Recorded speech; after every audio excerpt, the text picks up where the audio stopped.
Olá, eu sou Cleiton Monte e esse é o seu Análise em Foco, um espaço semanal para reflexão objetiva, clara e compreensível. Atendendo a pedidos, eu vou comentar um pouco sobre essas primeiras semanas de trabalho da CPI da Covid lá no Senado Federal. O que é que elas revelam, quais são os impactos, os significados, o que é que a gente pode compreender desses primeiros trabalhos, desses primeiros depoimentos da CPI da Covid. Primeiro, a gente tem que deixar claro que é papel do Legislativo investigar o Executivo. Tá? Esse é o papel básico, está lá na Constituição.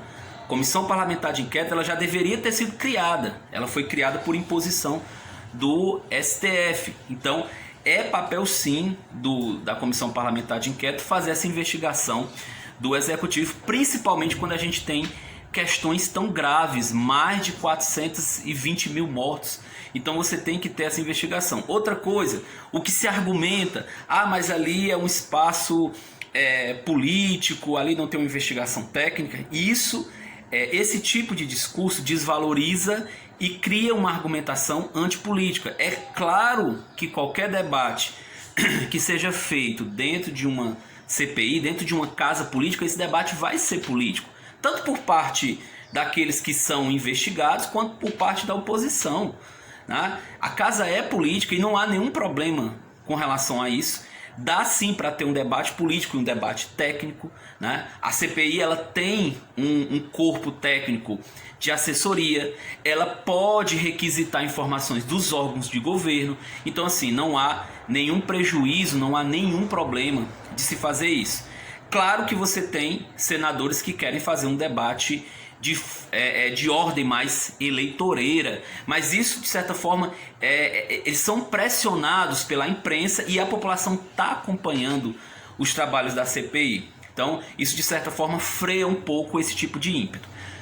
Mas o que é que essa CPI já conseguiu nos revelar? Primeiro, informações extremamente graves para o governo federal. Os depoimentos dos ex-ministros da Saúde e do executivo da Pfizer na América Latina revelam que o governo não agiu, não foi por ignorância, não foi por desconhecer o cenário.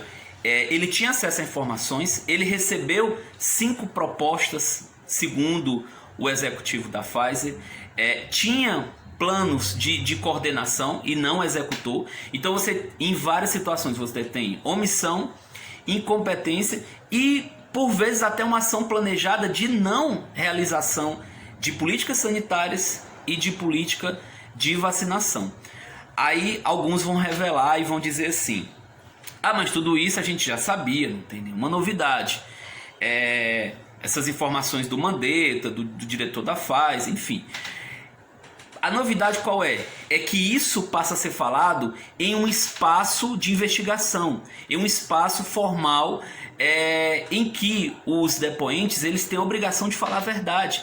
E mais do que falar a verdade, eles têm que apresentar documentação, que foi o que o diretor da Pfizer apresentou. Ele apresentou documentos, e-mails, confirmando de que 5 propostas foram apresentadas, inclusive uma delas, em que a Pfizer garantia mais de 70 milhões de doses para o Brasil.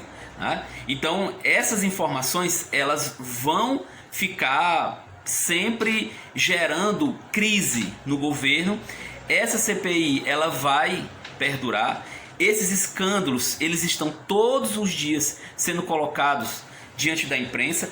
É claro, pode ser que não afete diretamente, não mude a perspectiva, não mude a visão daquele público mais bolsonarista raiz, mas ele pode afetar sim a percepção, o imaginário e, claro, o apoio político daquele um terço do eleitorado que não apoia nem o Bolsonaro, que não dá um apoio convicto ao ex-presidente Lula, e isso pode fazer toda a diferença. Né? Então, são esses dados que a gente tem que ficar de olho, são essas informações. Então, sim, a CPI, não existe esse discurso que a CPI acaba em pizza.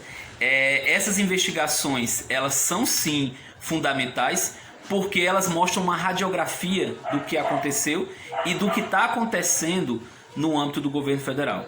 São informações muito graves, são informações que vão ter um desdobramento, porque são vias de informação que, por exemplo, a imprensa pode buscar, de certa forma, investigar com mais atenção. O Ministério Público Federal vai ser pressionado, como já está sendo pressionado, a dar uma resposta mais enfática. E, claro, o governo, de certa forma, vai ter que dar uma resposta mais coerente, mais direta à CPI. Que, aliás, para finalizar, inclusive, é o terceiro ponto que eu gostaria de comentar aqui na CPI.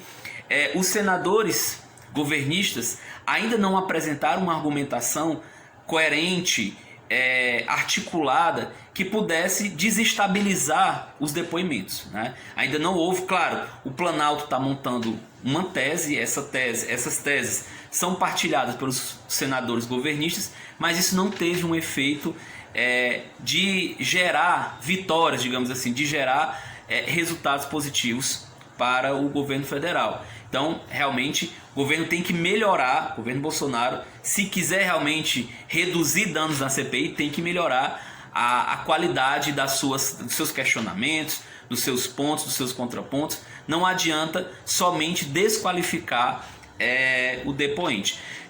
E, por fim, nós temos a questão que é o segundo objeto da CPI da Covid, que foi de investigar estados e municípios, né? A tese lá do senador Eduardo Girão. Isso não está acontecendo, né?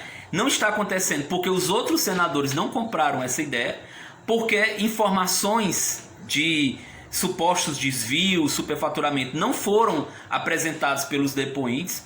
Então, essa questão de estender o escopo da CPI para estados e municípios está basicamente morrendo. Claro que a gente ainda está na parte inicial da Comissão Parlamentar de Inquérito, mas a se confirmar, nós vamos ter basicamente o governo federal como foco dessas investigações.